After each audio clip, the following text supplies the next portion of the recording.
Hello, good morning all of you. तो आज अपन बात करते हैं आर्टिकल 154, 155, 156 की।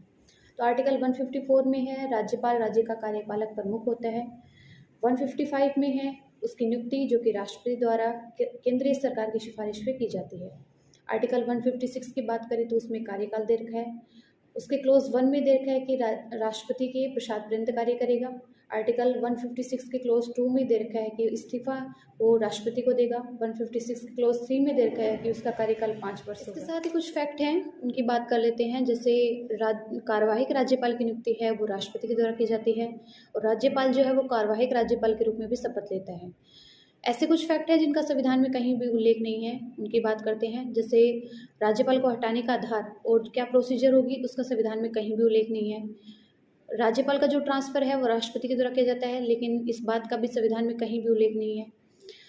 राज्यपाल का उसी राज्य में या अन्य राज्य में रीअपॉइंट होना है तो इस बात का भी संविधान में कहीं भी उल्लेख अक्सर हमें देखने को मिलता है कि राज्यपाल के ऊपर केंद्र सरकार का प्रभाव कुछ ज़्यादा ही रहता है।